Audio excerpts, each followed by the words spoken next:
You tap a video on your screen and it plays instantly. It feels weightless. But beneath that glass surface, your request plunges into a massive sequence of physical events. We usually imagine our digital lives existing in an invisible cloud. In reality, the internet is the largest, most complex physical machine humanity has ever constructed, built from thousands of miles of submarine cables, copper wiring, and server farms. Often the web browser we use is confused for the network itself. We buy data plans based on numbers that don't reflect real-world performance, and we operate under the assumption that someone, somewhere, is in charge. To see who actually holds the power and controls the costs, we have to follow a single piece of data on its physical journey, from the glow of your local screen down into the transoceanic depths.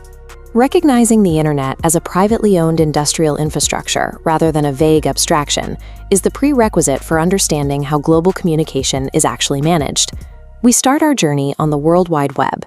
Invented in 1989 by Tim Berners-Lee, the web is simply a software service riding on top of a deeper hardware network. As seen on this original server at CERN, complete with a handwritten warning not to power it down, the web depends entirely on physical machines. When your device sends a request to a server, it uses a protocol suite called TCP/IP. Your request is chopped into small, uniform packets of data. These packets scatter, taking different physical routes across the network, and reassemble only when they reach their destination. The performance of those packets depends on three distinct metrics. First, bandwidth describes the maximum theoretical capacity of the physical pipe. This is the volume of data that can fit at once, not the speed at which it travels. Then there is throughput. This is the actual amount of data successfully reaching its destination. Factors like network congestion and packet loss mean your real-world performance is almost always lower than your theoretical bandwidth.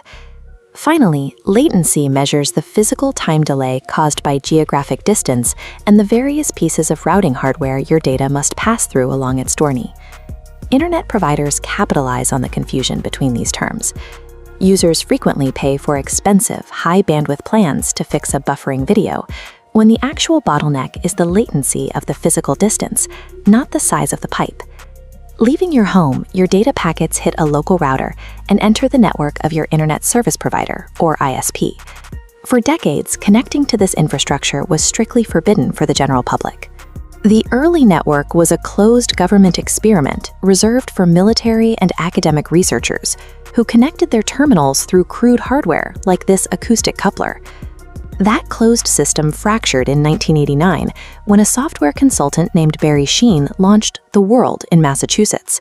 He offered direct dial-up internet access to the general public for $20 a month, forcing the US government to eventually drop its commercial bans.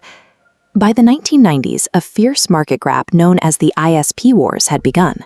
Thousands of local providers emerged, and giant corporations flooded the country with physical CD-ROMs offering free trial hours to capture the first generation of digital consumers. In less than a decade, a government-funded academic project had transitioned into a profit-driven commodity marketplace. Pushed past your local ISP, your data plunges into the deep internet, traveling through the massive transoceanic fiber optic cables that make up the global backbone. This deep infrastructure is organized into a three-tiered hierarchy. At the bottom are local Tier 3 ISPs. They connect to regional Tier 2 networks, which eventually feed into the Tier 1 global corporations, the entities that actually own the subsea cables and terrestrial fiber. To reach the entire internet, data must flow up this pyramid, and money flows with it. Tier 3 local networks pay tolls to Tier 2 regional networks, who then pay transit fees to the Tier 1 operators. At the peak, the economic rules change.